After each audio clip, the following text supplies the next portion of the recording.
The tragedy in Daxing. What happened to Jiang Wenwei? Hi everyone. Today, we're diving into a chilling love story that took a dark and irreversible turn. Criminal case that shook an entire district. A man disappeared without a trace in the bustling Daxing district of Beijing. His friends and family searched everywhere, but no one could find him. Finally, police were called. What they discovered was beyond anyone's imagination. The missing man had been found, no longer alive.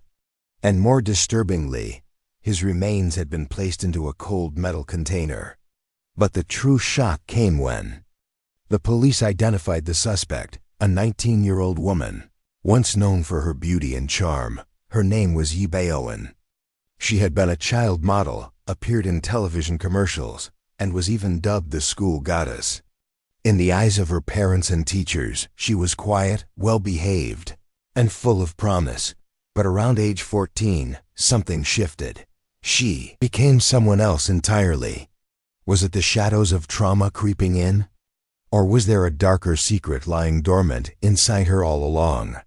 The case took place in the late 1990s in Daxing district, specifically in the Tongnan area. At that time, the neighborhood was becoming increasingly unstable, with gangs and underground organizations expanding their influence. It was a tough place to live, especially for those on the margins of society. One of those people was Liu Zhicheng, known by his friends simply as a Cheng. At 25 years old, he didn't have a fixed home and lived by a code he liked to call, "The world is my roof." In February 1999, A. Cheng had been temporarily staying at the home of his close friend, Jiang Wenwei. They lived in apartment 2936 on the 29th floor of the Xingyao building in Daxing. The apartment was big enough to share. A Cheng had his own room, while Jiang lived in the other room with his girlfriend, Yi Baowen. On the afternoon of February 9th, Jiang suddenly asked A. Cheng to step outside for a talk. Normally, Jiang wasn't the type to open up. But that day, he seemed deeply troubled. He suspected Baowen might be seeing someone else. So he asked A. Cheng if he had noticed anything suspicious. A. Cheng hesitated. But eventually, he admitted that he once saw Baowen with another man in Yuanlang. At the time, he didn't want to bring it up. But with Jiang now confronting the truth, he felt he couldn't keep it to himself anymore. So he told him everything he knew. Jiang was furious. Still, he said he'd talk to Baowen calmly and try to sort things out, wanting to give them privacy. A. Cheng left the apartment. In the early hours of February 10th. A. Cheng figured things had probably been resolved, so he returned to apartment 2936.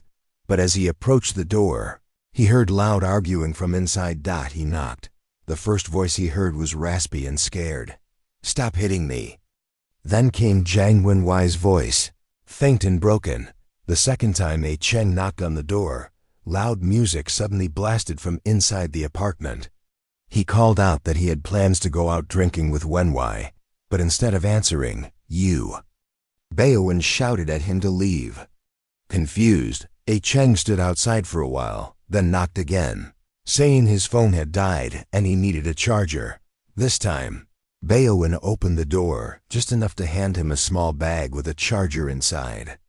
Then, no matter how hard A. Cheng knocked, even kicking the door at one point, Baowen refused to open it again. The music inside only got louder. A. Cheng thought about calling the police. But part of him hesitated. He was worried that Wenwei might get into legal trouble over some past issues. Eventually, exhausted and anxious, A. Cheng left the building, hoping they'd sort things out. Over the next few days, he tried texting Wenwei but got no response. Then, on February 13th, A. Cheng went straight to apartment 2936 to check on his friend. Once again, it was Baowen who answered the door, and this time, she wouldn't let him in. Instead, she brought out a bag filled with his belongings and told him bluntly, "Don't come back here again." But A. Cheng couldn't walk away so easily. He waited outside the apartment until the morning of February 14th. That's when he saw Baowen leave the apartment carrying 2 plastic bags. Curious, he followed her and noticed she got into a delivery truck with another woman. Now he was certain something wasn't right. Zhang Wenwei wouldn't just disappear like this. The only way to find out the truth is to get into the apartment. Determined to find out what happened, Chen remembered that Wenwei once mentioned keeping a spare key with a neighbor on the same floor. So he went to the neighbor's unit and asked to borrow it. But when he got the key, he realized the lock had already been changed. Someone had replaced it without telling anyone. Running out of options, Chen contacted Wenwei's younger brother. Brother also felt something was wrong. His big brother wouldn't just vanish without a word. He made the decision to contact the police. When officers arrived at the apartment, they assessed the situation and requested the help of the fire department to break down the door. Once inside, Chang and the officers began searching the unit. Immediately noticed how messy everything looked, unlike before, when the place had been kept clean and organized. They checked every room, but there was no sign of Wenwei. Then something caught an officer's eye. A large old metal box tucked into a corner. It was locked and looked like it hadn't been touched in years. The officers asked what it was used for. Wenwei's brother said it had always been there. It was just a toolbox, a place to store old hardware. Still, the police weren't convinced. They called the fire crew again to cut open the lock. As the lid creaked open, a strong, unpleasant odor filled the room. Inside, they first found some old clothes and a thick layer of coarse salt. Beneath that was Zhang Wenwei, the man who had vanished days ago. The apartment was immediately sealed off, and forensic investigators were called to the scene. What they confirmed left no doubt. This was indeed Wenwei. The body had been hidden in a way meant to delay detection, involving salt and containment inside the box. Police now believed the person most likely connected to the case was Wenwei's 19-year-old girlfriend, Yi Baowen. Could she have acted out of jealousy or fear after being confronted about a potential affair? What raised even more concern was that the couple had a child together, a 4-year-old daughter. That meant Baowen had given birth to Wenwei's child when she was just 15, and now the little girl had also vanished along with her mother. And then it was as if Yi Baowen had vanished from the face of the earth. Neither her parents nor her friends had any idea where she was. Based on the information Chang had shared, investigators were able to identify the woman who had been seen with Baowen that morning. Her name was Chun Shui. But after questioning her, it turned out she genuinely didn't know anything about what had happened. She had simply given Baowen a ride, nothing more. That evening, police issued an official warrant for Yi Baowen's arrest. They also deployed additional officers to search the surrounding neighborhoods. 3 days passed. Then, on the night of February 17, 1999, a young man named Liu Junhua walked into a police station. He told officers that Baowen used to be his girlfriend. Though they had broken up, they had stayed on good terms. When he saw Baowen's name in the news and realized she was wanted by police, he was completely stunned. Even more shocking, Baowen had called him. During that phone call, she confessed to what had happened between her and Zhang Wenwei. Liu urged her to turn herself in. He asked where she was. But before she could answer, she hung up. He remembered that on the morning of February 10th, Baowen had already contacted him. She'd asked for help moving some things and requested he buy a knife, saying the one at home was broken. Now, with everything that had come to light, Liu feared he might have unknowingly provided tools that were used in the crime. Realizing the seriousness of the situation, he went straight to the police and gave them a full statement. His testimony only confirmed what investigators already suspected.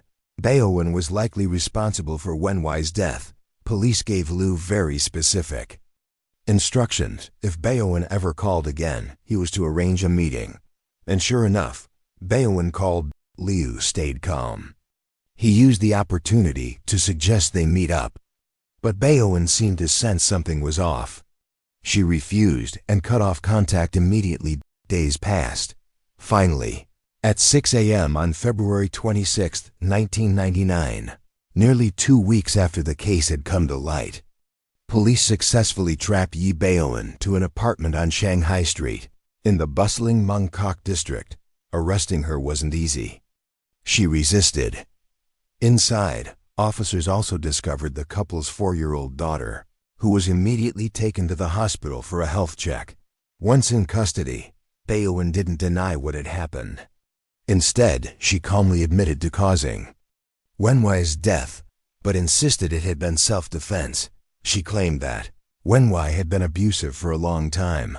Baoen explained that she and Wenwai had first met when she was just 14 years old. At the time, she was known as a model student, bright, well-mannered, and often featured in school competitions and television ads. Wenwai, on the other hand, had dropped out of school.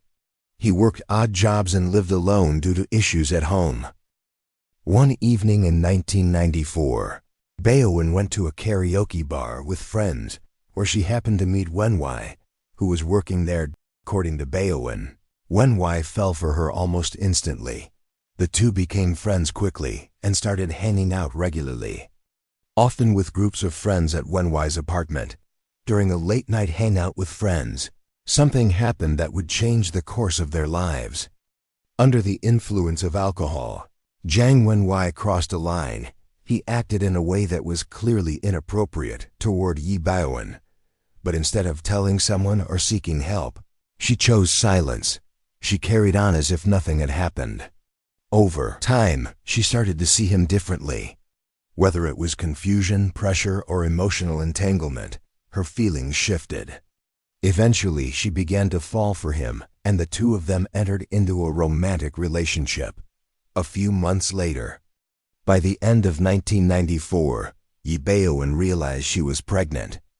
She was only 14 years old, far too young to care for a child, and even more unprepared to face the consequences. If the truth came out, Zhang Wenwai could have ended up in serious legal trouble. Panicked and uncertain, the two of them consulted a doctor, hoping to quietly end the pregnancy. But the doctor warned them that Yi Baoen's body was too fragile. Any procedure could risk her health and possibly her life.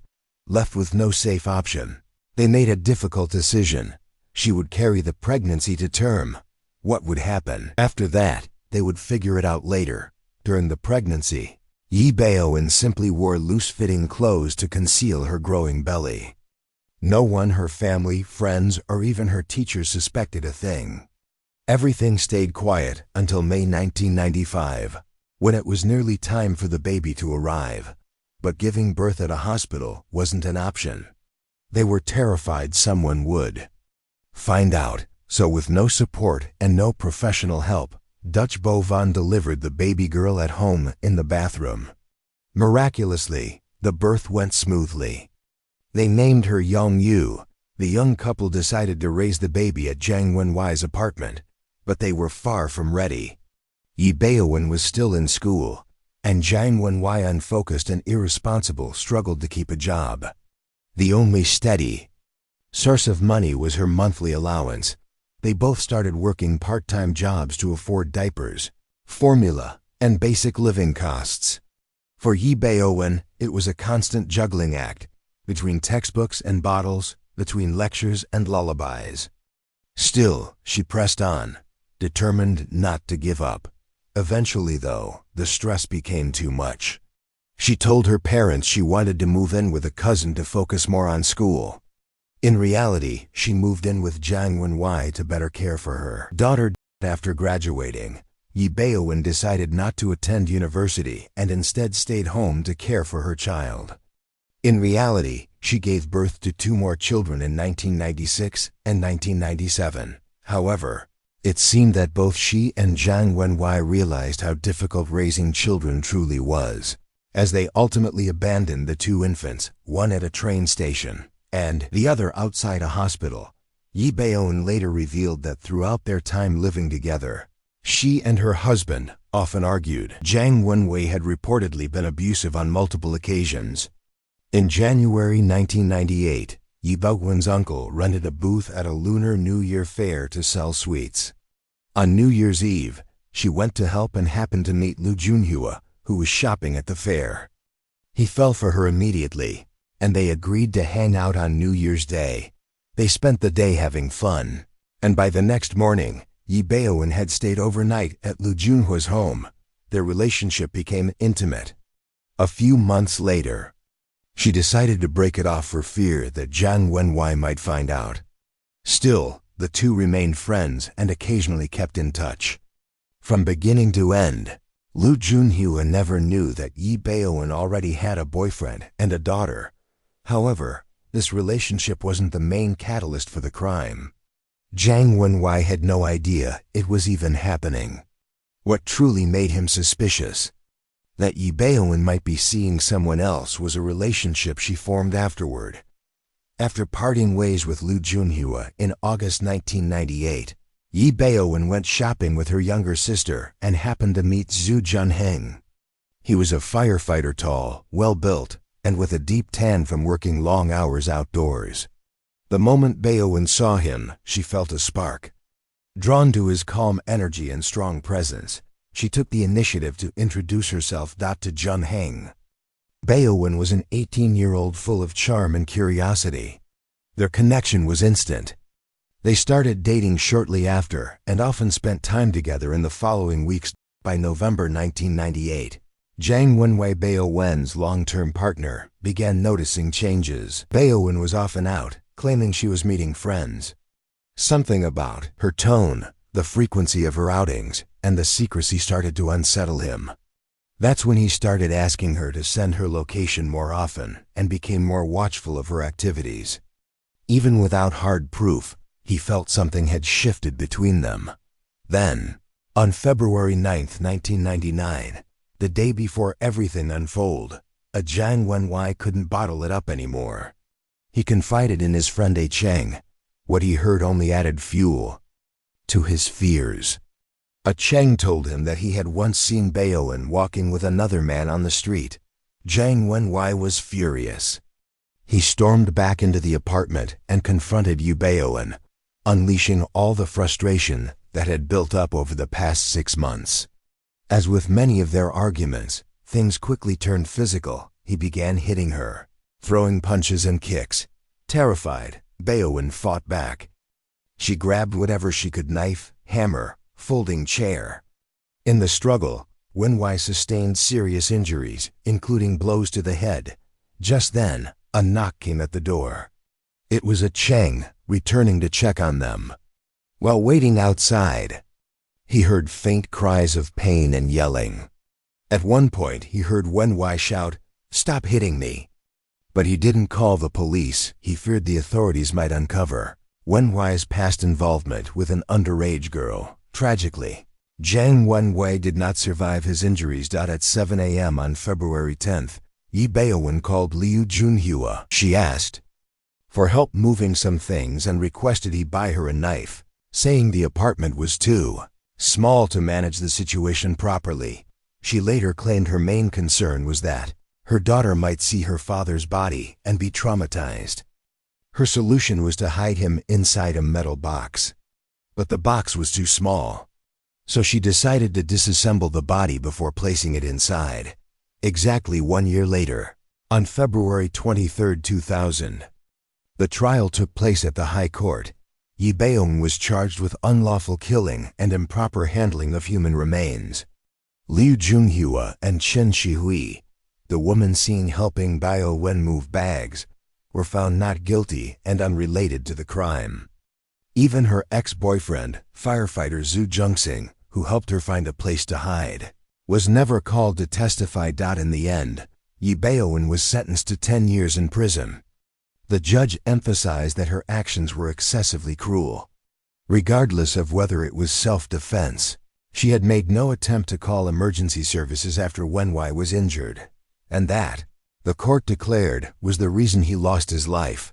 Yi Baeowon was released from prison in 2009 for good behavior. She chose to live in anonymity and declined to reclaim custody of her daughter.